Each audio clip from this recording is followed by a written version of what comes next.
You're watching Experience Comic Culture and Sales. Streaming live daily to Facebook, YouTube, Twitch, and Twitter. 2, 1.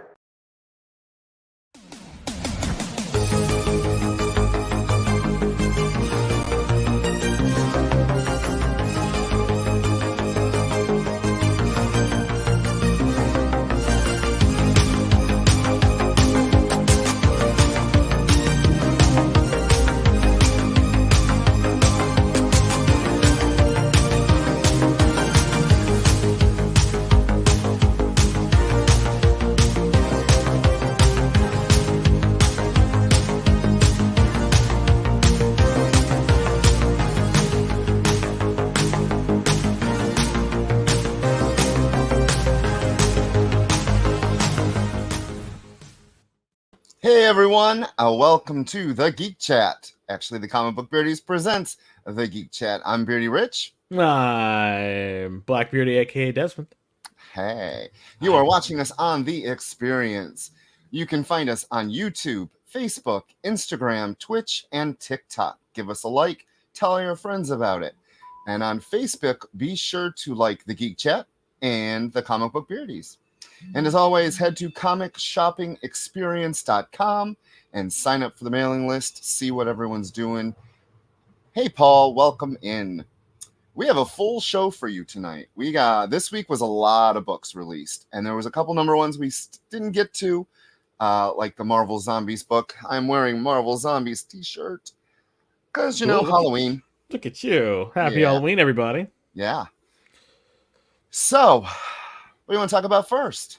We're going to talk about first, my friend. We're going to talk about TV and movies. Yeah. And the first thing we're going to talk about is your thoughts on Loki. The reason why I want to put you on the spot is because I haven't really watched it. So, Hold on. I want to see. Hold on.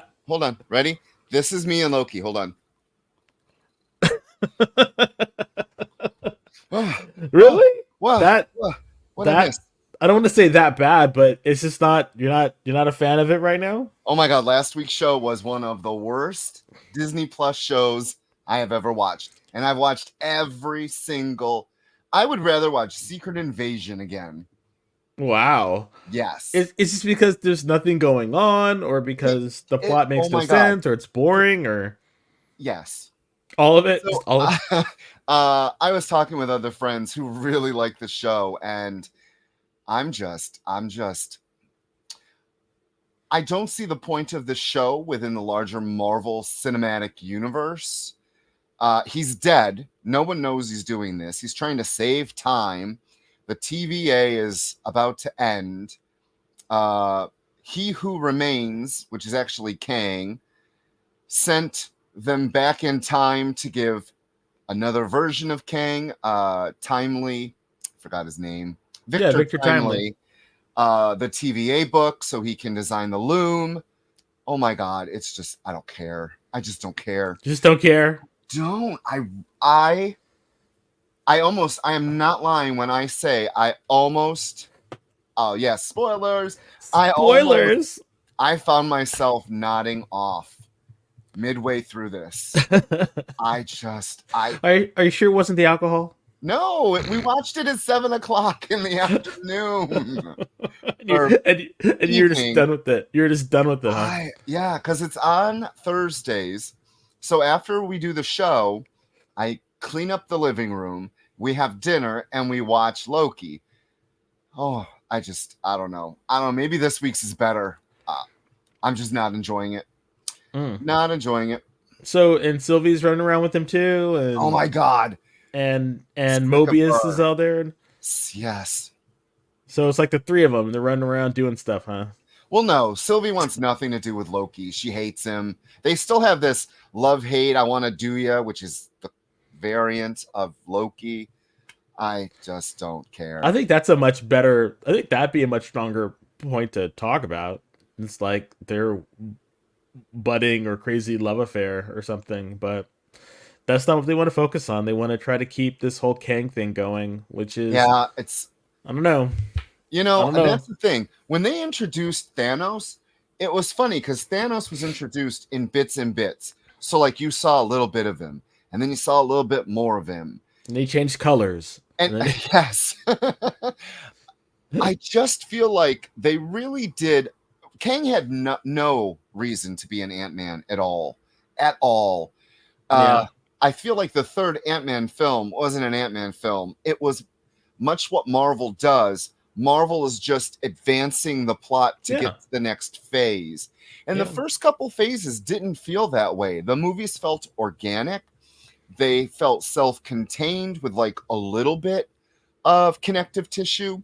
I just feel like now the movies are just, let's get to the next phase. Big event. Let's get to it. Yeah. Yeah, and I think that's one of the things that's really kind of crazy right now is because that's kind of how it is in the comics. And so I think the movies are adapting all of the bad things that are in comic books, with the events and everything. So, and I get it, it's in service of the almighty dollar, but unfortunately I really wish there would be more service of the characters and just having a good time. So. And the fans. I mean, I think they try to market movies and TV towards people that don't read or watch the comics, which is fine. Yeah. But don't ignore us who have supported these comics the entire time.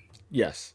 Which I think is interesting because the next movie that is coming out is Marvels. Hey, good segue. The Marvels, because the Marvels is really looking like it's not going to have a really strong opening. No. I mean, they're already reporting that it is 69%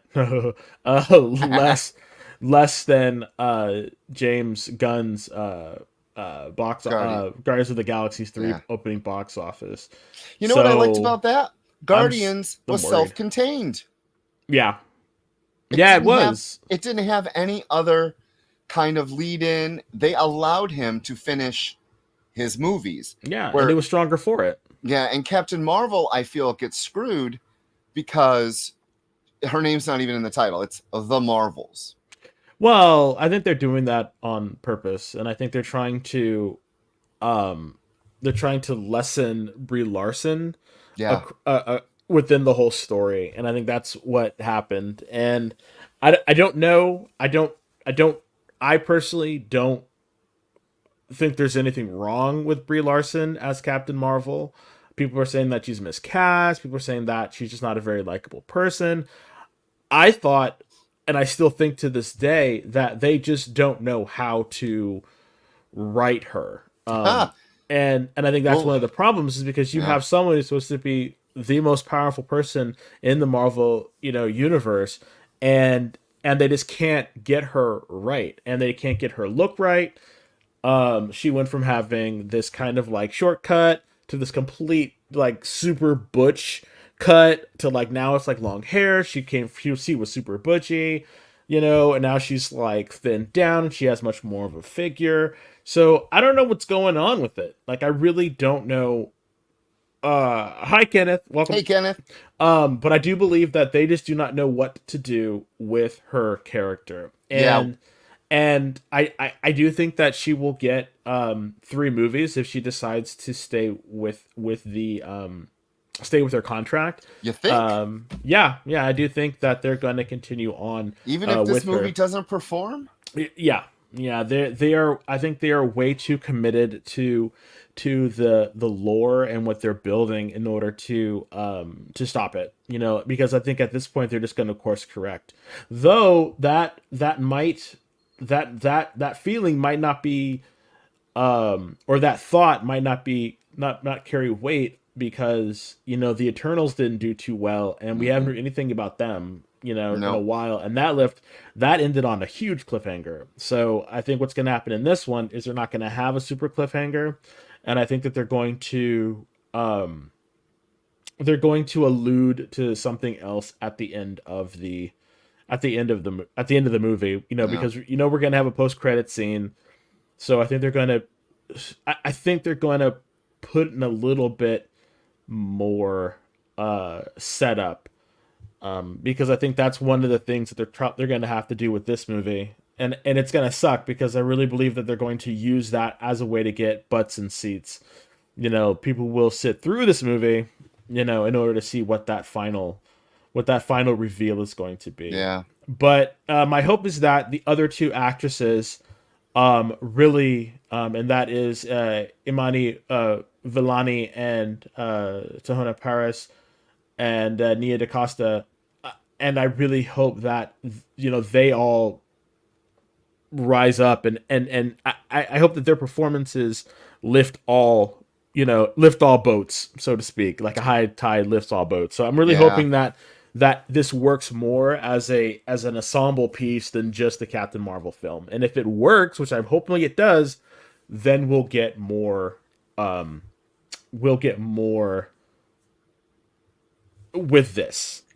That's my hope. Yeah. So I want to let everyone know that on November 9th, there will be no show because Des and I will have our butts in seats watching the Marvels. Yes, we will be watching the Marvels. I will be hopefully pleasantly surprised that it is going to be amazing. So I know Rich is not holding his breath or anything. I'm just going to go. Yeah, at this point he's just going to go. Actually, no, I'm going to see the rest of Ms. Marvel's story. I really enjoyed. I was one in the minority. I enjoyed the Ms. Marvel show. I really liked it. I thought it was great. So I'm excited to see where her journey takes her, especially. So we're going to be reviewing the new Captain Marvel #1 later on in the show, but I'm a little worried about this displacement. I think that's a really good segue into Captain Marvel's first issue. So why don't we just transition to that right now? All right. Because I think what's happening, and again, we talk about spoilers, so please be prepared. We talk about spoilers. This is the one that I got. Ooh, you got the variant. Yeah. That's nice. I did enjoy this one. I thought she was very sexy, and I really liked the jacket. You did enjoy it. Yeah. So okay. Was that a did or did not? No, I really enjoyed the cover. Oh, the cover. She was very sexy in the cover. Okay. I think, and how I am about creating and introducing characters that they really don't need. And I really felt that the introduction of this new character called the Omen was completely unnecessary. That's the one thing about it. They've created another big bad for her to fight, and the villain siphons off her powers, and is able to hurt her and weaken her and whatever.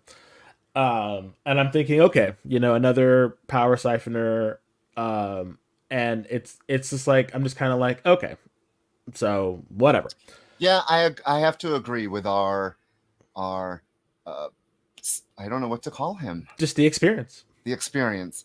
So it really is hard to know what a minority and majority is now. I was one of the people that enjoyed the Ms. Marvel, and I know there were a lot of people that weren't. I enjoyed it. I thought it was good too. Now, this Captain Marvel book, I'm on the fence for it. I'm on the fence for it because there are other people in other characters that are in Marvel that they could have used for the Omen, which is fine. I thought Jen Val, the former Captain Marvel, whatever. I thought his being taken out was really crazy. So we get introduced to a new character who is a thief, a tech thief, and she wanted to steal Jen Val's, his negabands, and he's fighting with the Omen, and the Omen literally cuts off his hands above the with wrists. Her claws. Yeah, and I'm thinking, okay, so she is that powerful to cut off his hands. And I'm thinking, that's kind of like, number one, I was like, wow, that's pretty aggressive. And number two, I'm thinking he has survived a lot worse, but I guess he has super special things that can cut people's arms off. I don't know.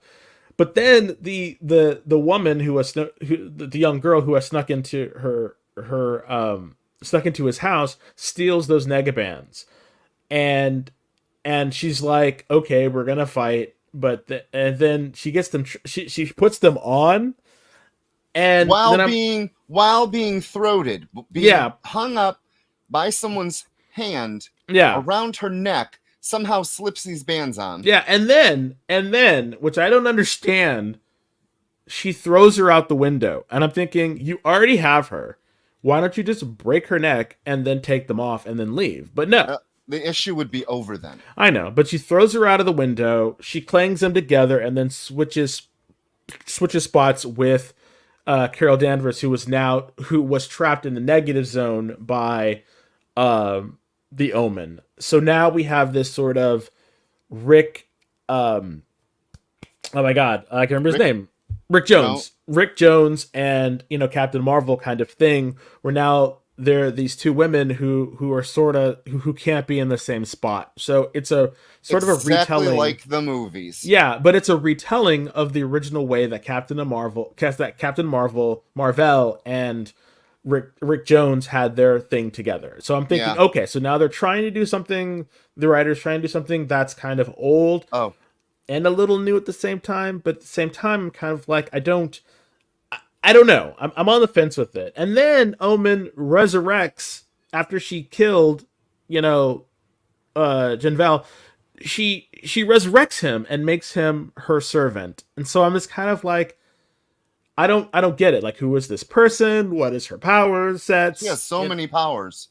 And so part of me is kind of like, well, it's another big bad that they're bringing in, who can do pretty much whatever they want, and this is kind of where we're at. And so Captain Marvel and this woman are now, connected, which is sort of like how it is in the movies. So, and this sort of old school thing that they're doing. So while part of me thinks that they're trying to be clever with this, and it could potentially bring up new ways for Carol to have to deal with her powers, it doesn't explain why she is connected, through the negabands and this other stuff. So right. I'm kind of wondering what that's going to be like. So that's why I'm on the fence with it, because I'm kind of interested in to see how the resolution of it, but how the setup has happened, I'm not really into it. Right. What were your thoughts? So I just want to get this out of the way. The writer is Alyssa Wong, and she follows Kelly Thompson's long run on Captain Marvel. And then Jan Bazaldua is the artist, who I really liked on Way of X, all the Nightcrawler stuff. That is where she was from. She's a good artist.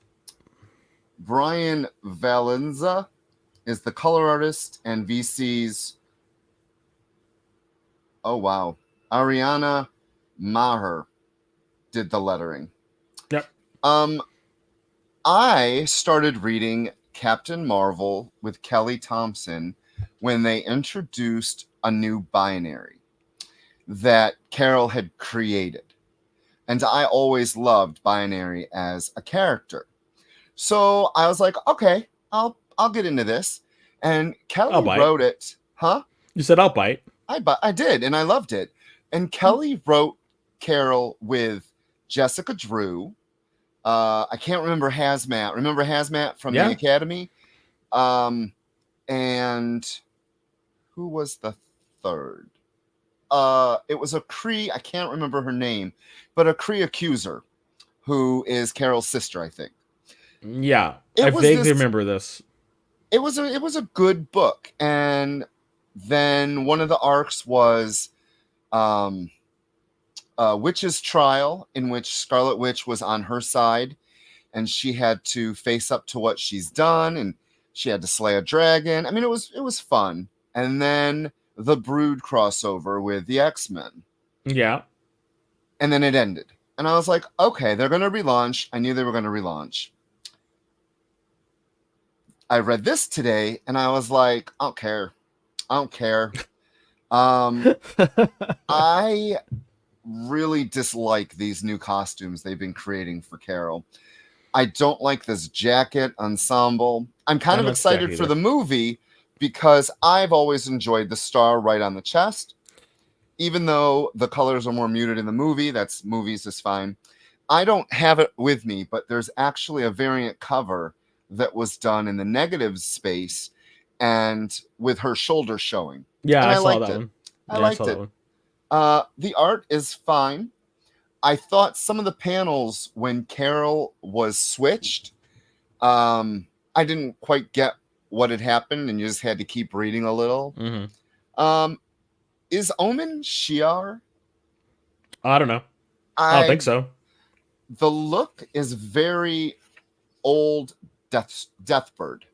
Remember Deathbird? Wow. Yeah, Lilandra's sister. That's a deep cut. Yeah, I wasn't even thinking Shi'ar until you brought them up. But I mean, that'd be kind of cool if it was and she was a follower of Deathbird, and that'd be really kind of cool. But they're not gonna do that. No, they're not. She's got teleportation, blackout powers. She absorbs radiation.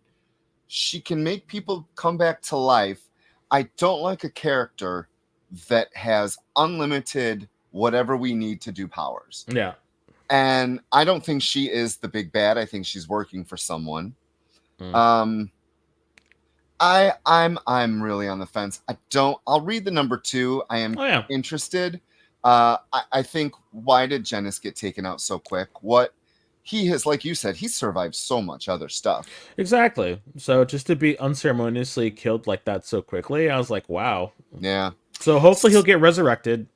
I don't know. Who knows? We'll see how far I read this Captain Marvel. We'll see. For me, it's on the fence. It's on the fence. Yeah. Very much so. What do you want to do next? So let's talk about this one that you had me read, which was Edenwood.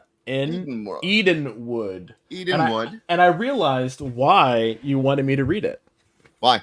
Well, if you look at the back real quick. So hold on. First and foremost, this was written and drawn by Tony S. Daniels, with color by J. David Ramos, with letters by Nathan Kempf. And I got the Jorge Molina cover, which I thought was really kind of cool. Yeah. I thought it was a really cool cover. I was like, oh, that's nice. So I figured out why you like this. Why you wanted me to read this. So it takes place in America, but right. It's this weird sort of woodsy area that has grown up in the mid northern part of America. And I thought you wanted me to read it because the Edenwood encompasses Minneapolis, which is Prince's from. So maybe we'll get a sighting from Prince in this. Yeah, no. And it goes all the way to Detroit. So it's from Duluth, right around Duluth, all the way over to Detroit, down to Des Moines, up to the middle of Lake Superior. So it's this giant area that is a enchanted forest. And it seems like in this world, there are witches, there are demons, and there are demon hunters. And so there is a group of kids. It's always fun when it's a group of kids who goes into the woods to play around and do something. I don't know why they're doing this stuff in the woods, but they might be powerful. They might have superpowers. We're not really sure.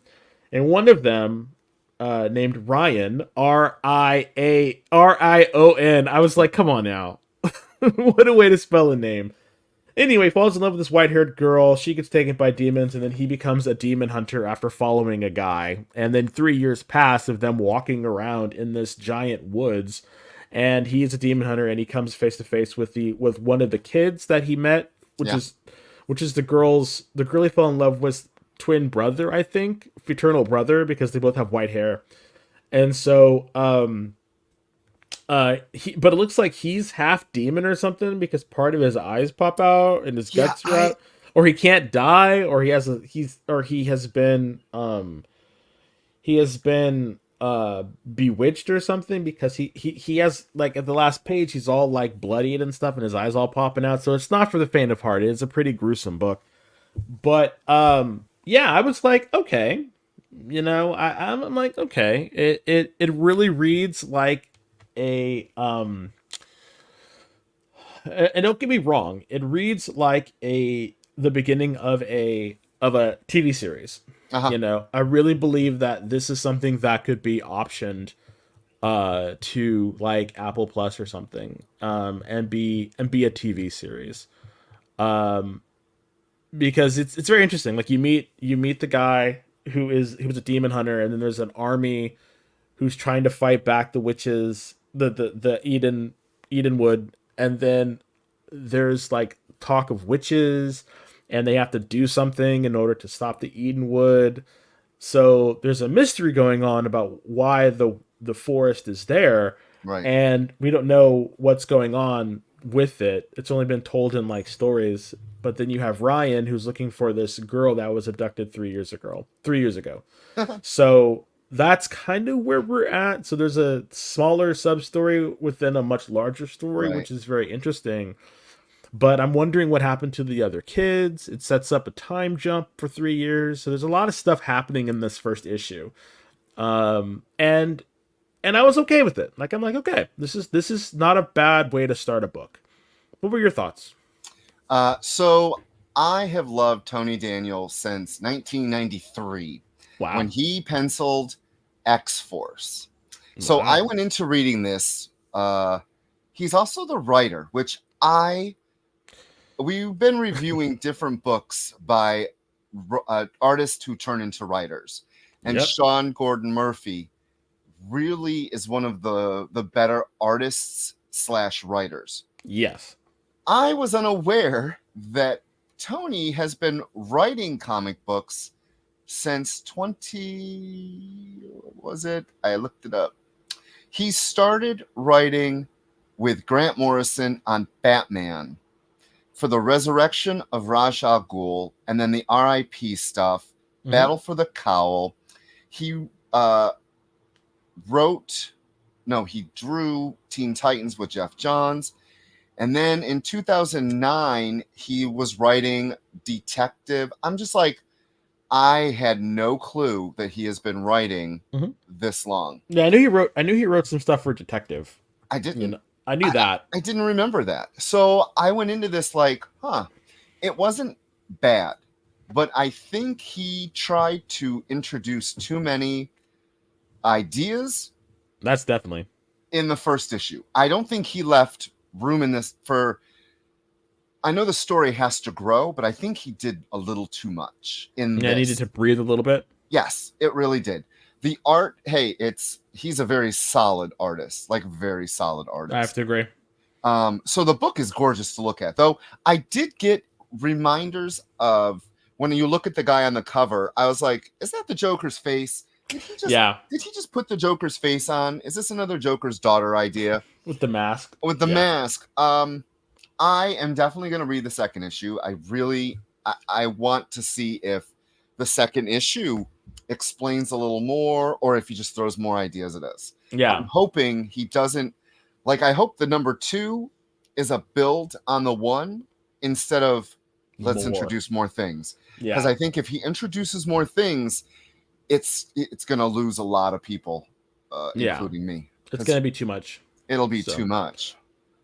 So with that, we're going to take a quick break. So please stay tuned as we have a bunch more number ones. Oh yeah. We're gonna visit DC's Golden Age, and we still got to talk about Fall of the X and what possibly is coming in the future. So definitely stay tuned. Okay, we'll be back. In a minute. Soon. So we're down a man. So we gotta let him know we're gonna be back. Oh, we'll be back. Hold on. Sorry we didn't tell you sooner. Commercial time. Did you know that every experience show, including some exclusive content, streams on Twitch? Check it out. Twitch.tv/the_EXP. Or just scan that QR code.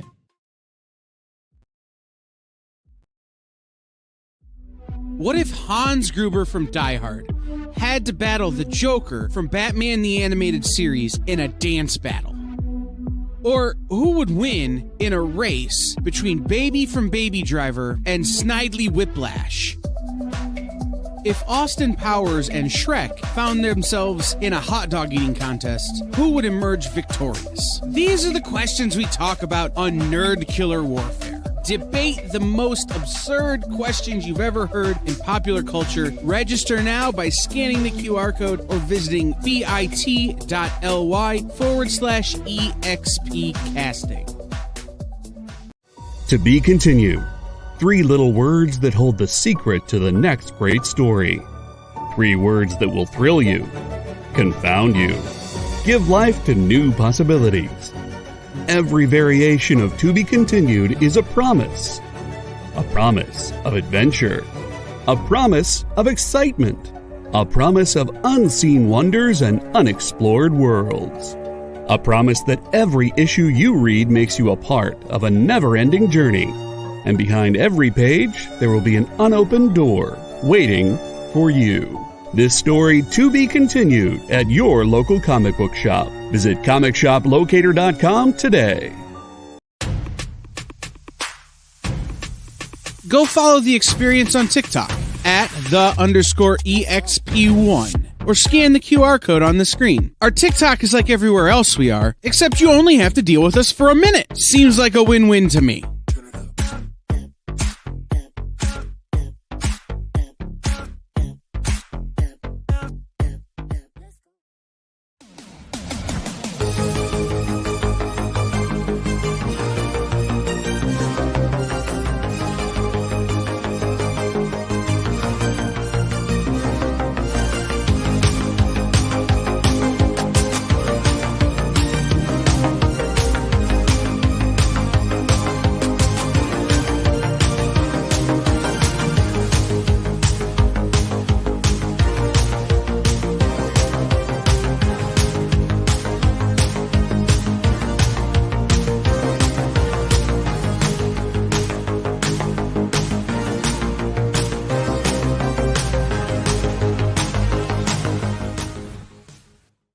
Hey everyone, welcome back. You are watching the Comic Book Beardies presents the Geek Chat. I'm Beardy Rich. And I'm Black Bearded Desmond. AKA Baby Beardy. AKA We just Baby needed Baby Beard. So you're watching us on The Experience. Thanks for joining us. You will watch us on YouTube, Facebook, Instagram, Twitch, and TikTok. Be sure to like and subscribe and follow. And then head to Facebook to the Geek Chat. Give us a like. We post things pretty much almost every day. We try. And the Comic Book Beardies. Then head to comicshoppingexperience.com and get on the mailing list so you know what's coming up when things are on. Remember, the Experience streams live shows every day. So, do we know what's coming up next? yes, after us at 7 o'clock Pacific, 10 o'clock Eastern, is Sketch Up with Mog and Mel. And tonight, their special guest is Carissa Grant, talking about her new Kickstarter. So, and then before us, I just want to let everyone know, Miss Jen is on before us, and she had today some really good comic buys. Variant Star Wars covers of the action figure. I have all of them, but I still wanted to buy some. You know, it's the collector in me. I must have. I don't blame you. But sure, watch Miss Jen in What's in the Box at, let's see, we're on at 5, so 4 o'clock Pacific, and 4, 5, 6, 7 o'clock Eastern. You can count. I can. I got 10 fingers. All right, everyone. Because you can count to 11. Actually, 21. Oh, Lord. So, having said that, we're going to move on to some DC number ones that came out in the last 2 weeks. There were 3 that came out that I was really excited for, and these are books that are going to be tackling Golden Age characters. Now, for this, I believe that they are taking place in Earth 2, on Earth 2. So I'm excited for this because I have always been a fan of the JSA. So these are folks from the JSA and their individual books, and the 3 books are starring Alan Scott as Green Lantern, which is this one right here. Then we have Wesley Dodd as the Sandman. Excuse me. Someone's talking about me. And then we have the last one. Be gone. We have, I know, but it's Jay Garrick's The Flash. So I have to pop your bubble. you didn't like him? No. I don't think this is Earth 2 because What? They have to be. the Stargirl miniseries happened on. Stargirl is a part of the main DCU.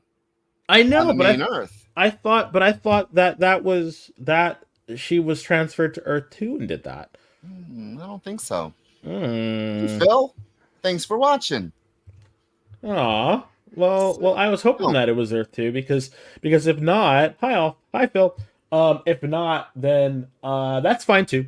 You know, I'm fine with them having the Justice Society be a part of the main continuity as well. The only reason why I was hoping that it was going to be Earth 2 was because then we might see what's going on in the Justice Society of America, because that was the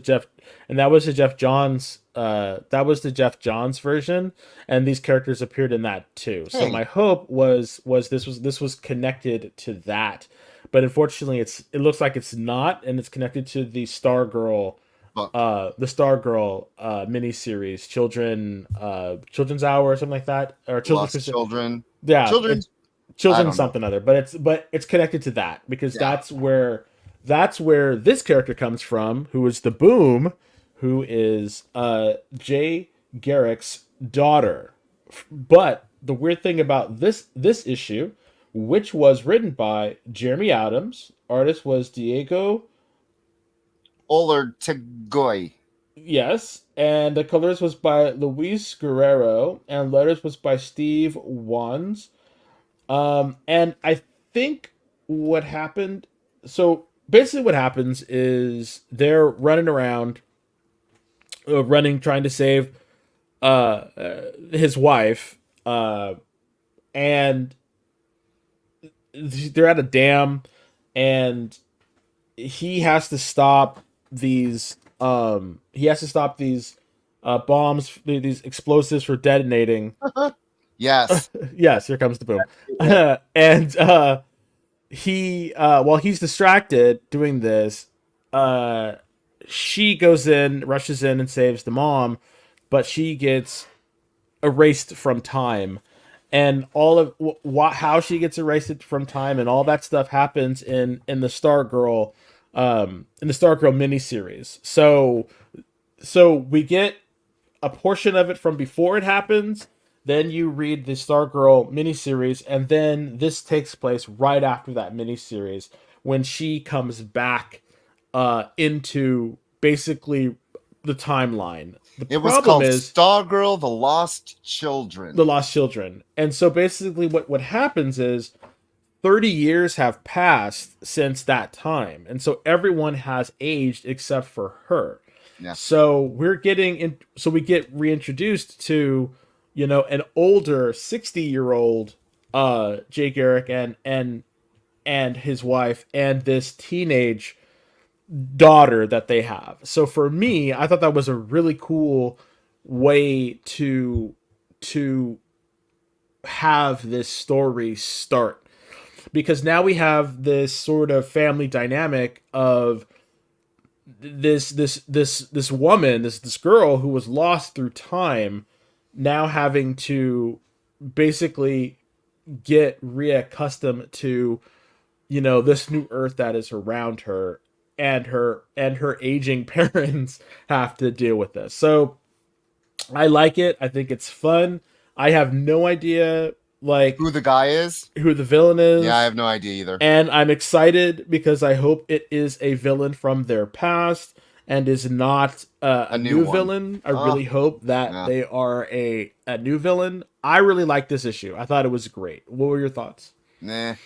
Really? Oh, nah. You're killing me. I thought it was fantastic. I cannot wait to see what's going to happen with the family and that dynamic and her. And it just seems like it's going to be a lot of fun. So I'm saying this as someone who loves the Teen Titans. I loved Young Justice. I loved Young All-Stars. Remember that book? Vaguely. I was just a baby when that came out. I loved Infinity Inc. I like kids' books. Yes, and it is a legacy kids book. But I don't like her. Why don't you like her? I think her name is stupid. I just The Boom? The Boom. Dumb. What? You're killing me. You're stabbing me in the heart, sir. Okay, so I got to read this when we ordered it. I got to read it, and I said, "Coog, I'm gonna pass. I don't know." I don't know. You just don't care, huh? It didn't. I don't want him to have a child. Why not? Because Bart was a child enough for me for the Flashes. That is one reason why I'm not a fan of Wally West's two little brats running around. You can't see. You just don't like kids. I think that's the problem. Is you just don't like kids. Sonic would have been a lot better. No, Trey has a blue costume, so I loved the Lost Children book. But I don't get it. Like I don't get why you don't like. Anyway, I think I did not enjoy this issue, and I will not be reading the number 2. What? You should at least read the number 2. Come on, at least read the number 2, because you never know. The villain might pop out and be someone really super cool. Yeah, no, you'll have to tell me. Okay, so because now that I started off with the first one. Give us one of the other 2. Okay. Do you like any of the other 2? Yes, I really liked the Sandman one. I really liked this. Really? I did. You didn't like this one. No, it wasn't that I didn't like it. So it wasn't that I didn't like it. Okay, hold on. Okay. So it's Wesley Dodds, the Sandman, and it is written by Robert Venditti. The artist is Riley Rossmo. The colorist is Ivan. I cannot say that name. Placidixia? Yeah, the Nouveau Art Nouveau lettering is really kind of off. Yeah. So the letter was Tom Napolitano. Yep. Yeah. So I enjoyed this book. I always liked Wesley Dodds. He was never flashy, like he wasn't a flashy hero. He always had his little gas mask on, and the reason why I liked this book as much as I did is because I love Riley Rossmo's art. Okay. His art threw me off when he penciled the first couple issues of Robin, because he really did his wacky kind of freestyle in Robin, and I think his approach to this with the Sandman is more leaning into using the page like this, the page, the first couple pages when he's going through that montage. Yeah, it's the way he tells the story with his art. And this page too. Yeah, I just think, and his figures are tight. There's not a lot of looseness in this book, and I think the looseness when he was penciling Harley Quinn, when he's doing a really animated kind of character like Harley, everyone's long and thin, and he really is good at distorting so he understands the human anatomy, and therefore once you understand it, you can then play with it, kind of like Humberto Ramos. Yeah. Remember, oh my God, we're going back here. Men of Action, Duncan Rouleau. Yeah. They understand the form, and then they can play with it. Whereas artists that don't really understand how things are, forms look really wonky. Yeah. He keeps a really, really solid style throughout this book, and it doesn't go too loose. And I liked it. And I like the fact that him trying to do something might have killed people he cares about. Like, I'm really interested in the number 2 of this. I have to agree. I just thought it was a little bit Iron Man-y a little bit. And I think just a little bit, because he wanted to not follow in his father's footsteps. Right. And create weapons of mass destruction. What I did like about it was he was talking about non-lethal ways to subdue combatants, in theaters of war. And I thought that was really kind of cool. I was like, okay, that's fun. I just don't resonate with him as a character, yet. And it seems like he is somewhat reluctant to do it. Right. But at the same time, he feels this sort of like, I have to go out and do this. So it's he comes off as a very pulpy character, like, the Shadow and stuff like that, which is great, So for me, I'm definitely going to read the number 2. I thought that the female co-star was a lot more. She had a lot more punch to her, but that's just a juxtaposition between him and her, because he's much more of a mild mannered sort of guy. So, and a bit tortured. The weird thing for me was the butler. I don't remember him ever having a butler like. Neither did I.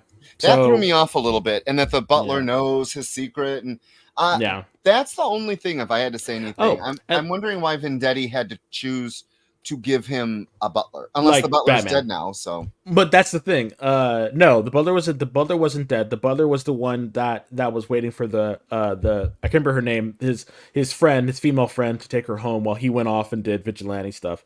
And then when he went home, that's when his house was on fire. As you found that someone knew his secret and then burned his whole house down. So the way they built it up at the end was kind of cool, because someone knows he's the Sandman, number 1, and they have basically burned down his house. So where does he go from there? He doesn't have the gadgets like Batman does. Like his father's pretty much, broke, or his father didn't really leave him much. And so all he had was his secret identity. So now where does he go from there? So that's one of the reasons why I'm kind of interested in the character. So interesting though. These both just say number 1. And I know Marvel and DC, especially Marvel. Marvel doesn't want you to know a book is ending ever. Nope. But or a miniseries. Or a miniseries. Is this a miniseries? Is this a one-of? Or I these really hope ongoing? Not. I really hope not. I really hope. I think what's going to happen is they're going to run these until the wheels fall off. So the sales aren't there? Until the sales are there, and then they'll probably say, okay, folks, sales aren't there. We're going to give you, you're going to do 6 issues, and then if it goes great, then we'll continue. And after that was the idea with Green Arrow. The idea with Green Arrow, which I'm enjoying a lot, was that if it does well, we will get more. Yeah. And I think that's a more honest way to do it. It's like, let the readership and let the the community decide if a book lives or dies, which is unfortunate, but people need to speak with their money. But but the one that I enjoyed the most out of all of them was Alan Scott's Green Lantern. I thought this was the best out of the 3 to come out. And the reason being is because it takes place in the 1940s, right around World War II, sorry. And Alan Scott is like, tortured man. I can't I can't be with the team. J. Edgar Hoover is basically blackmailing him, by saying he has pictures of him, with his partner, because Alan Scott is gay, canonically gay in DC Comics. So J. Edgar Hoover has pictures of him, and he's trying to get him to be a part of his Justice Society of America. So it's really funny because it's sort of J. Edgar Hoover is sort of like the Nick Fury of the JSA, but he's really kind of an asshole. So it's really kind of funny. And so let's get this out of the way. Oh, sorry. Ahead. Finish you forgetting. So it's Tim Sheridan is the writer. Yes. Cian Tormey is the artist, which great art. Matt art. Hearns was the colorist, and Lucas Gattoni is the letterer. Yes, I think out of all of the books, the artwork is the best in this one. I mean, I know you're a huge Rossimo fan, but I just thought that this one really captured, a lot of really good figures, really good poses. It was also the most comic booky, meaning old-fashioned comics. Like, it looks like something. The figures are full figures. It's very Very Classic. classic. Yeah, it's a very classic book. comic book style. But what I like about it is how it jumps back and forth between the war, and there's like this Now. four year kind of thing, because I think it's 1938, and then it goes in, or 1936, and then it goes to 1940, and where Alan Scott has already gotten the Green Lantern ring, and it goes back into the day when he was an engineer, part of the Engineer Corps, and they're trying to capture this thing called the Crimson Flame. And so I could not find anything, and maybe I didn't look hard enough, but I could not find anything in the DC like database or anything like that about the Crimson Flame. So I'm wondering if this is something It's all new. Yeah. Okay. It's an all new idea. And so I'm thinking. Go ahead. I'm sorry. I'm trying to remember the miniseries. I think it was that Lost Children book, didn't they? Well, they thought it was the Pride issue. It was the Pride issue. That's what it was. And because, thank you, the editor mentioned that this is a story that is continuing from what was happening in the Pride issue that came out last year. So this was the original was from the Pride issue about a year ago, and this continues that story, that short story that was in that issue. Yeah. And the Crimson Flame is this unknown entity that Alan Scott created containment for, but it got out, broke loose, and then he lost his partner. And that kind of made him this sort of recluse who didn't want to be in a team book. But, you know, something happens and the Crimson Flame is back, and he meets his partner again, but he's dead, and he's like, I know this person, something is going on, you know, and he doesn't know. But then you're going back and forth, jumping about his first encounter with it, and now his new encounter with it. And the cliffhanger at the end was fantastic, because you see after the events the first time he met with the Crimson Flame, he went crazy, and he's in an asylum. He's in Arkham. Yeah, and I'm like, wait, what? So they haven't even touched on how he became Green Lantern, you know. So I'm really liking the juxtaposition between the past that's moving in this line, and then the future that's moving in this line. So they're moving in this kind of tandem. At some point, the back is going to meet the end, and we're gonna see what's really going on. So out of all of them, I think this has the best structure out of all of them. And I just really like the characters, and we get a cameo from Jay Garrick. Yeah. So, and even Jay Garrick is like, "Hey, I thought you could use some help." Oh, I guess not. so I like that. You know, Alan Scott's kind of an asshole in this one. So, what were your thoughts? I liked it. I really liked it. I thought they handled the gay stuff it was very real. It wasn't too, you had to remember the time period. They, you know, weren't allowed to talk too long. You know, you don't want to be seen. The whole book. So out of the three, I have to agree, Alan Scott was the one that I'm really looking forward to the next issue. Yeah. And then it would be the Sandman, and then we already talked about Jay. But yeah. I have been a fan of these characters from the beginning, because I loved the old JSA, JLA crossovers. Mm-hmm. I loved when they'd go to each other's, you know, world. And then I remember were we doing the Geek Chat when they actually made Alan Scott gay? No. That was the backlash for was that huge. Yeah, and it was annoying, you know, and it just, I don't know, just, again, people are going to be who they're going to be, you know, but I think that DC has done a really good job in respecting LGBT representation. And I think that this one, even though the earlier part of his story deals with it, the newer part doesn't really. Right. And it's like, I mean, a little bit, but it isn't the defining thing about his character. Right. You know, he has PTSD for what happened to his partner, but I think anyone would happen to, whether you're straight or gay or whatever, you know. So I just feel that his character, I feel, is just the most realized out of the three that we got. Right. So I'm really hoping. What happened to that JSA book? It must be really running late. Like, oh no, it just finished. It finished. Yeah, the last issue came out like 2 weeks ago. And it was really, that's what I mean. It came out and it went. It was literally like Jeff Johns started it, forgot about it, or something happened, and it literally, I was just looking and I was like, oh, there's the ending. Yeah, and that was kind of it. So I don't think that it's coming back anymore. That's too bad. I think the JSA, there's two groups we're going to go on a tangent for the next 3 minutes. There are a few things DC is getting wrong in my eyes. I think ignoring your Legion is a huge thing, and ignoring the Justice Society is a huge thing. Yep.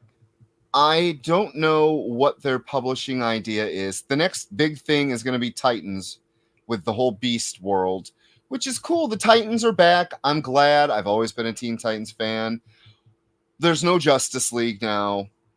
The Titans are the tent pole, I guess. Well, Batman's always going to be, it's basically BC, Batman comics for DC.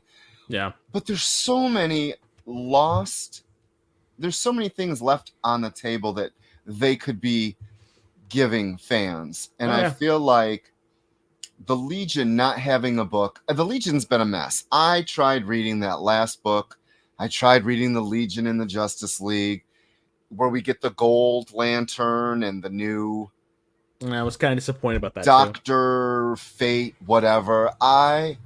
Just give us some good... I follow this guy, I think it's just called Legionnaire, on Twitter, and he goes through and he just posts pictures and comic panels from old Legion stuff, and every day I see 3-4 of these, and I'm like, why can't you just give us a good, set it in the freaking far future? Yeah, time is wonky anyhow. Don't try to make Batman. Remember, you and I were talking, this was a long time ago on the Geek Chat, why isn't there a Batman in the Legion? You know, There's so many ideas. The Legion is just so ripe with just do it. And now a Justice Society. So we're getting 3 books. Okay. Is it what I want? Not really. No, but my hope is that after the success of these 3 books, hopefully they'll give us an actual team book. That's my hope. Funny. I think it's funny you say success, because now that DC has left Diamond and they're with Lunar now, we have no idea what books, how many books. We don't know how many are published. Remember the good old days? We'd be able to look at the top 10 books, or the top 100. That really was a gauge to sales and how people are now. Both Marvel and DC, they don't have to give any of that away. Nope. It's all within their own eyes, much like Netflix. They won't release what people are, they just say, oh, this is the #1 Netflix show. The transparency now is gone for all these books. So we don't know how Green Lantern #1 sold. And I know we're going to break, but the writer of the Green Lantern was doing a lot of Twitter messaging about buy this book. You know, there's a lot of haters out there that don't feel gay stories or that they even need to be published. And the writer was like, just buy this book. Just buy this book. Give it a shot. And I have to say, I'm glad I read it. It was a pretty good book. Yep. So on that note, we got the X-Men coming up next. Stay tuned. We're going to break. See you later. Why was Princess Zelda sad after watching a bunch of YouTube videos? She couldn't find the link in the description. We'll stop if you subscribe to our YouTube channel. It's super easy. Click subscribe and click the bell when you do. And thanks for supporting the EXP. Imagine being at a convention and going to an interview panel that's just for you. No bustling crowds, no hours-long lines, just you, the moderator, and your favorite comic book creators. Well, this is pretty much that. Miss Jen sits down every week with 2 comic book creators for a live stream interview about their latest work, and you can ask them whatever you want. It's Talking Shop, Mondays at 5 Eastern on The Experience, Comic Culture and Sales.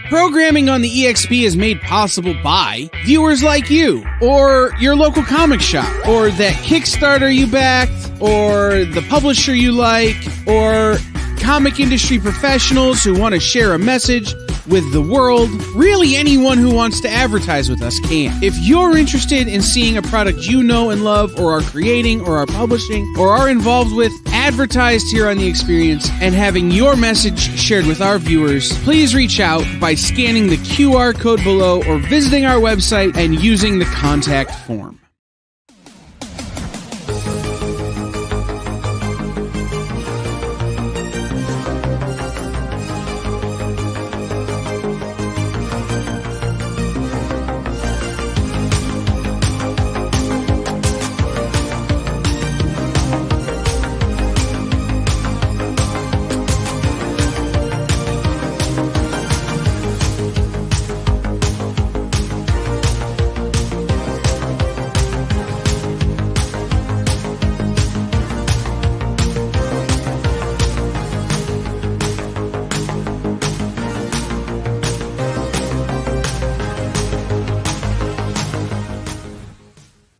Hey everyone, welcome back. You are watching the Comic Book Beardies presents the Geek Chat. I'm Beardy Rich, I'm Desmond, aka Blackbeardy.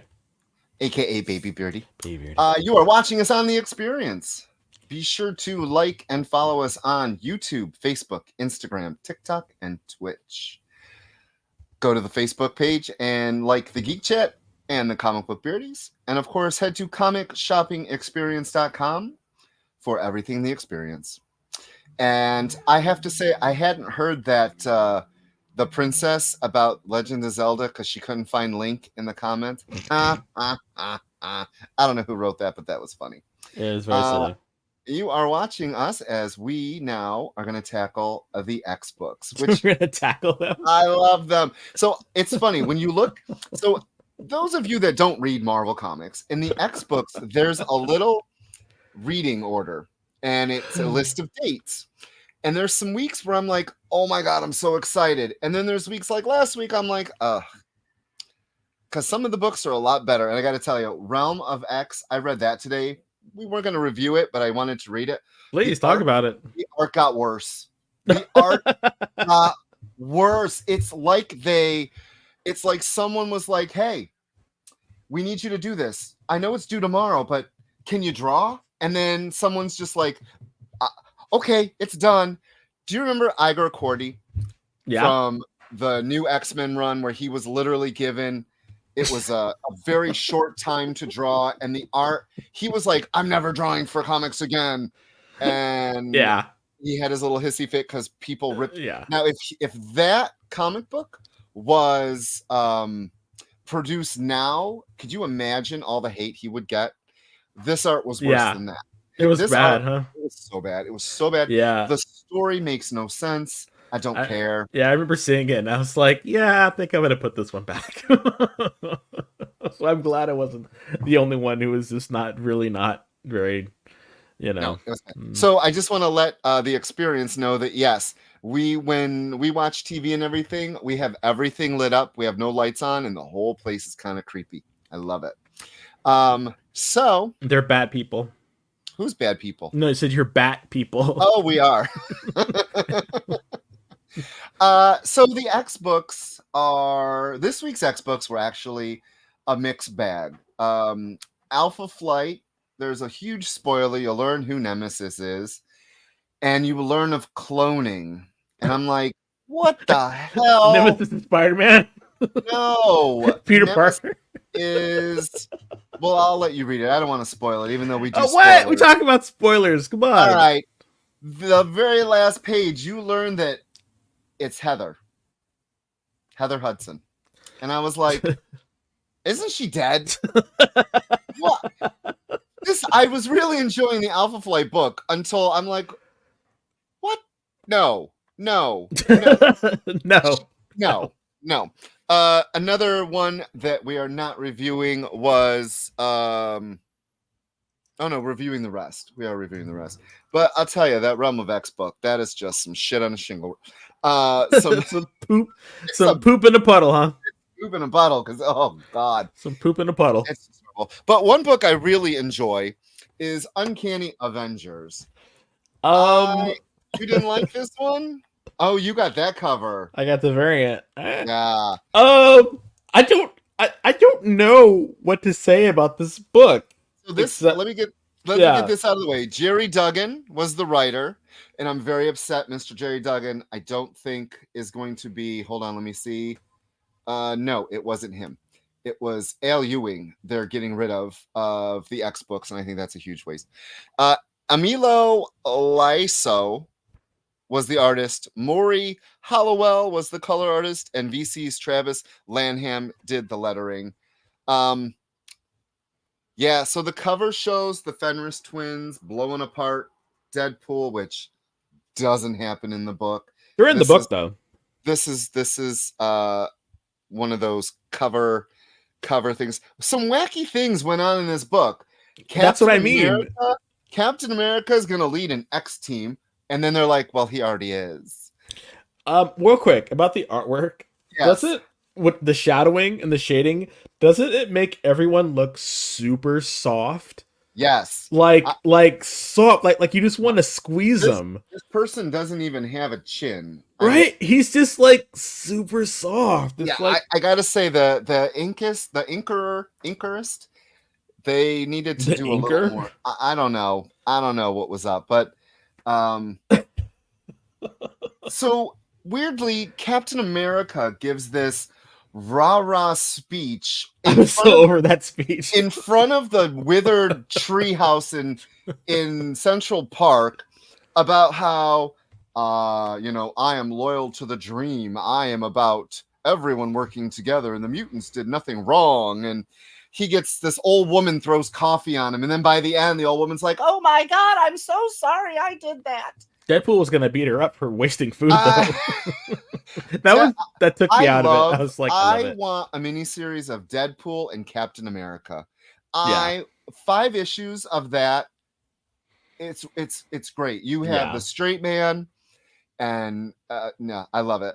So the other weird thing is M and Quicksilver. What? Did they do that before? Was there anything hinted at before? No, this first issue. This is like. Okay.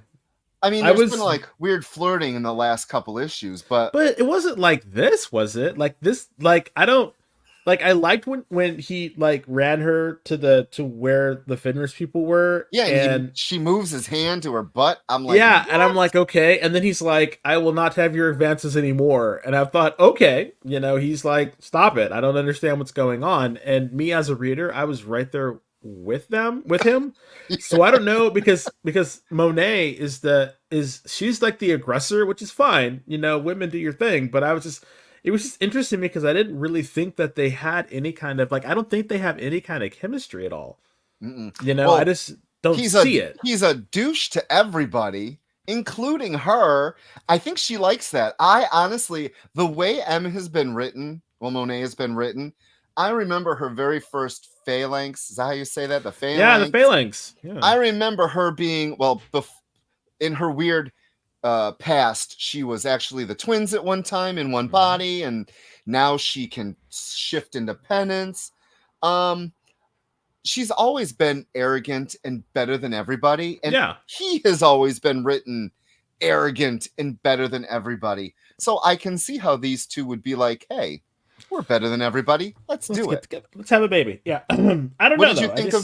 What did you think of Fenris's costumes? I love Fenris. I know you love I them. love those horrible Nazi fascists to death. I don't know. Something about them, and then them getting their asses beat, and All they were because so of perfume. yes, she recognized her perfume. Em is like, I recognize that perfume. Come on, let's go. Yeah, and I was like, okay, that's kind of cool, you know. But then I was like, they were so close to saying, "Who is he? Who is Captain Orcus?" And then nope. And then the whole thing with Orcus, and they're like, where's Captain Krakoa? And he's like, well, he's kind of off script right now. And it's like, no one knows what anyone is doing in this book. Like, that's what I mean. It's like, and then they're like, don't tell Captain America that we did this. And I'm like, wait a minute. Like, seriously, no one knows what anyone is doing in this book. And when Deadpool is the reasonable one, you know something is going wrong with your team. Yep. So I don't know. And first they were like, Captain, you can't run a team. You need to step down. And then now I'm like, maybe you should run a team. We want to be on your team. It got to the point where I thought that maybe this Captain America was actually Hydra Cap impersonating Captain America. That would be an idea. See, that's what I thought was going on, to get everyone back and then do some weird ass stuff to like really make everything super crazy. So my hope is that that's what's going on, because if that happened, that would blow the doors off all of it, and I'd be like, oh wow, what the hell's going on? Because and then that last page reveal. Yeah, I'm like, with the living witness that was at the Hellfire Gala. And if you're reading Iron Man, Invincible, right? Iron Man, yeah, reading Iron Man, then you know that Kingpin is rather important to the world of X right now. Which is weird though, which is kind of cool. Like I'm getting, we've mentioned it before, but I'm getting really strong acts of vengeance. Yeah. From this arc, and I'm like, everyone is involved. Everyone's doing some weird shit in it or stuff in it. I'm here for it. Like I'm here for the craziness that's going on in that book. The other books, not so much. So I just want to say, I really was disappointed in this. It's the new Kamala. It's the New Mutant. I got the cover too. You did? I love this cover. It's an old throwback. I have this original issue too. I feel like this is only going to take 2 sentences. This comic right here, and I know that Amani writes it or co-writes it. Nothing happens in this issue. This issue was pure filler. It was a filler issue. The only thing I'm interested in is the hey, Comics Explained. Oh my god, it's so funny. I saw your picture and I'm like, oh my god, I watch this guy all the time. Awesome. I watch you. I'm a subscriber on your YouTube channel. Thank you so much for joining us. When I can't get the comics, I watch your stuff. Yeah, that's really kind of cool. Like, thank you for joining us. Like, wow, I'm a huge fan. This book is very nothing is happening. But this book is boring as hell. Oh so, yeah, my god!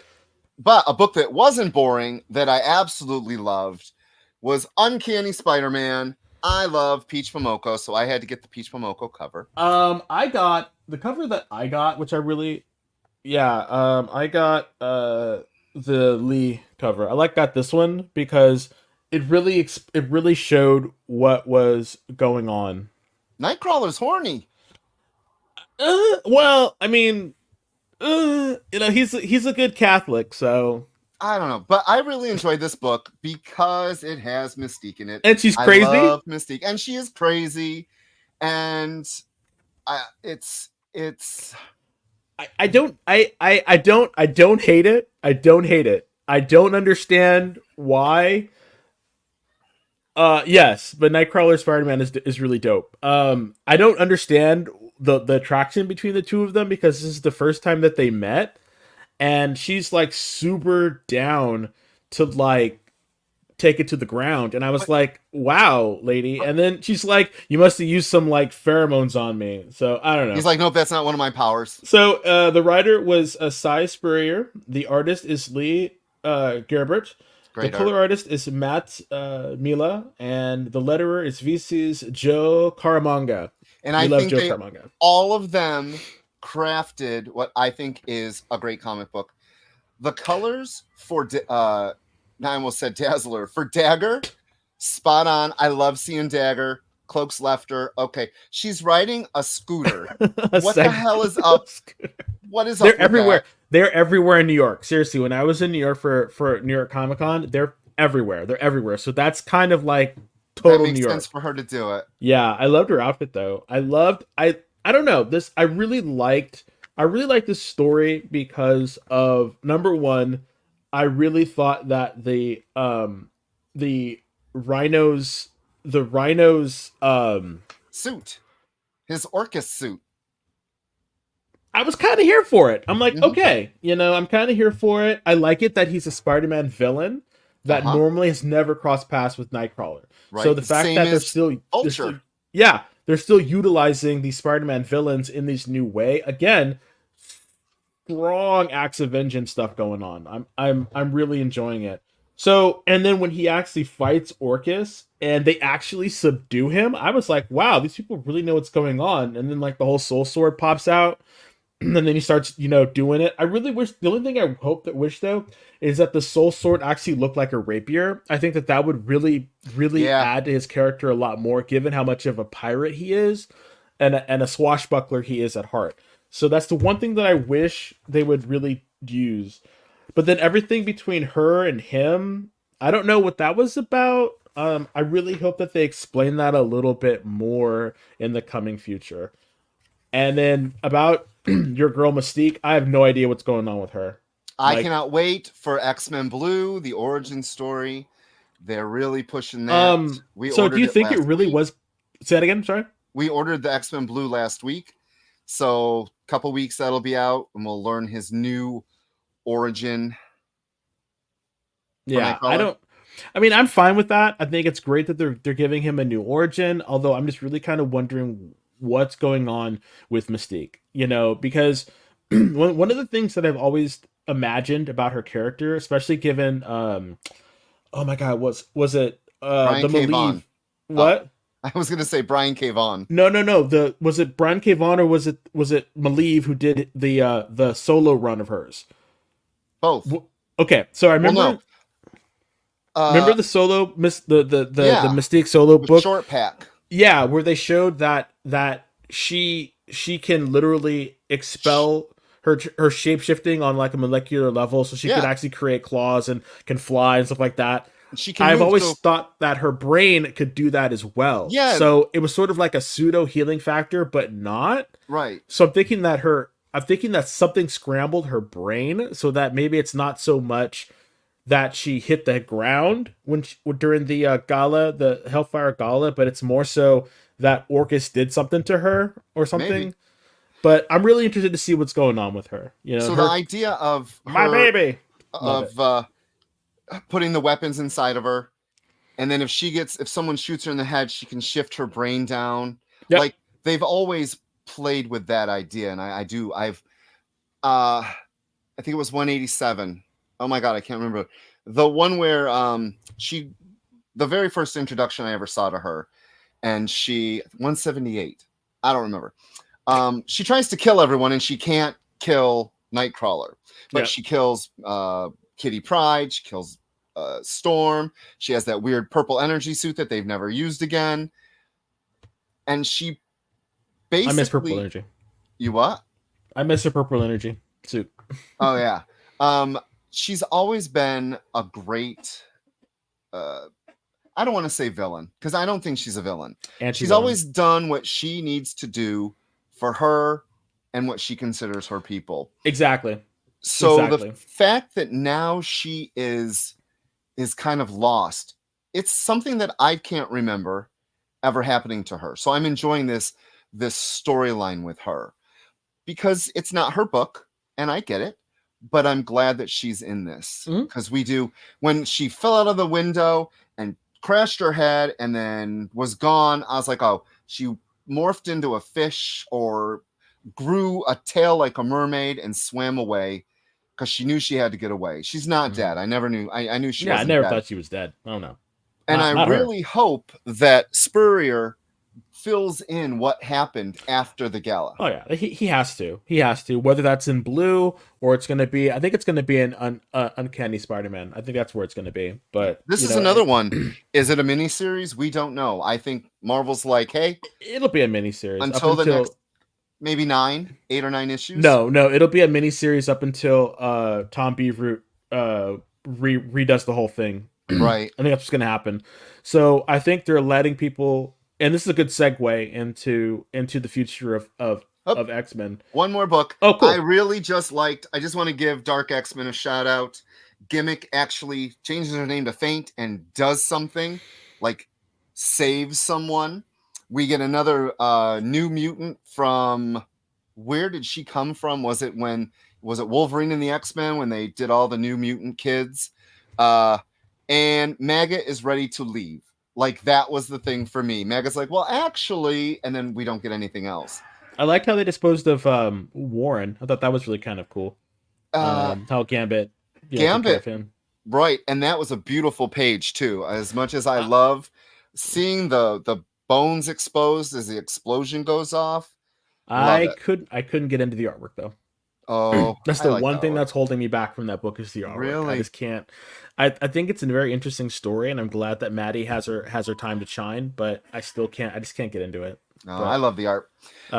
So the referring to what he's talking about is this new guy that's coming on as the editor of the X-Books. It's Tom Brevoort, right? Yes.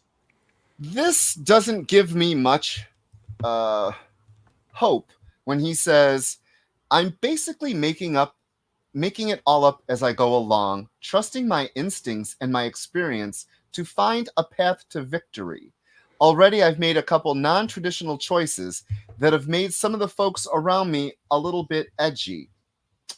Ooh, okay. What is he gonna do with the X-Books? And I guess there are some characters floating around online that he doesn't like, or some rumors online of characters he doesn't like. Does that mean we're not going to see some of these characters? I always thought the writers got to pick their teams. Mm-mm. That is something I thought. No, it's the editors. But it's the editors that are really guiding this ship at Marvel. Yep, the editors basically have final say of what's going on, and the writers have to ask, are these characters open? Can I use them in my story? And it's up to the editors to say yes, no, maybe, try something new and stuff like that. Just put Wolverine in every book again. That'll work. So basically he basically becomes X-Men senior editor is what that is. Yep. Is what that means. And I guess some of the people on the boards are saying that he does not like magic, so magic's going to be gone. Well, and there's a couple other things that he doesn't like. Yeah. However, I just don't know. And of course, this is all speculation. Take it with a grain of salt, of course. But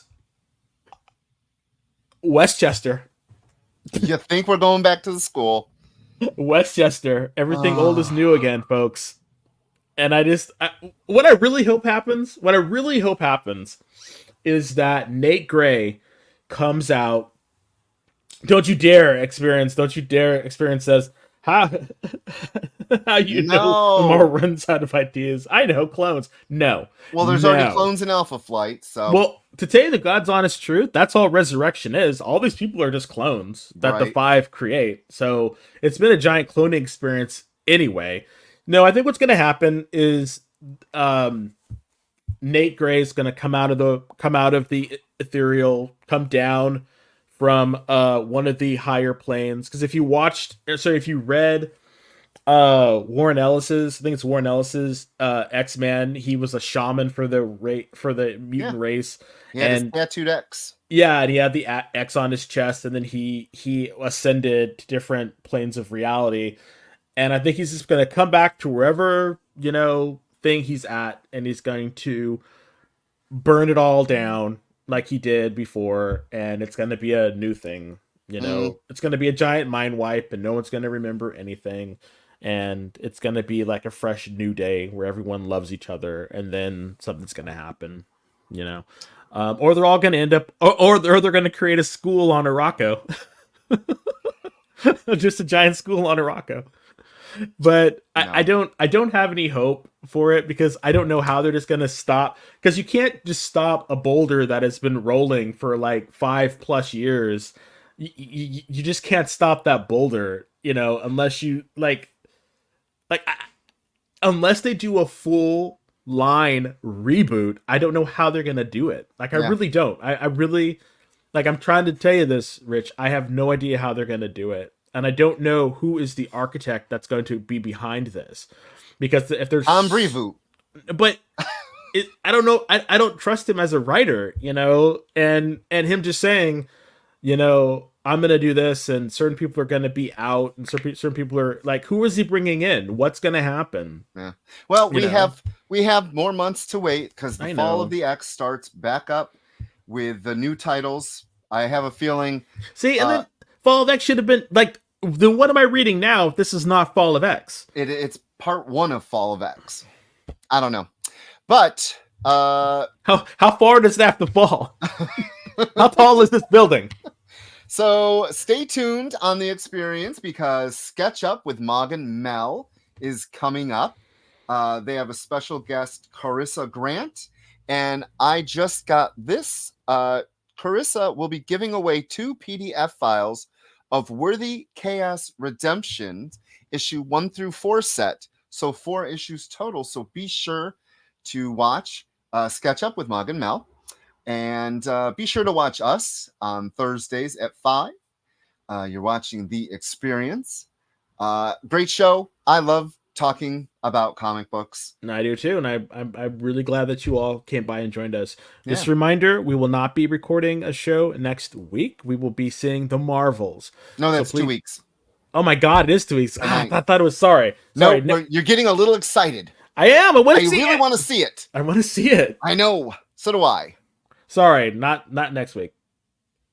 Only a few days left in Carissa's Kickstarter, so check it out, everybody. Yeah. There's a link in the comment section, so please take a look and and help. Help what? Help a creator out. Yeah, help a creator out. Yeah. So we're gonna be watching Loki in about an hour. This should be fun. Who knows? It could be good. There's only 6 episodes or 9 episodes. I don't know. It's Disney Plus. There's probably 6 or 8. That's all there they you go. Do now. See, then you're almost done. So, having said all that, we want to thank you all again for taking the time out of your busy schedules, of your long reading schedules, to hang out with 2 Beardies, and we look forward to this every week. I know I do. I do too. So it's great to be back. And I think that's it. Yeah, I think we're done. So he's Beardy Rich. And he's Desmond, a.k.a. Baby Beardy. And we'll be back next week. See you later, everybody. Yeah. Bye. Do you remember what it was like when you were a little kid and you got a letter in the mail? Now imagine that letter was filled with information about your favorite shows, pop culture questions, links to things you're going to want to see later, and even sneak peeks at upcoming programming here on The Experience. That's what the EXP mailing list is. Every week, we send you sneak peeks, information, and all of the relevant links for all of the shows you want to see. Sign up now on our website or scan the QR code that's on your screen right now.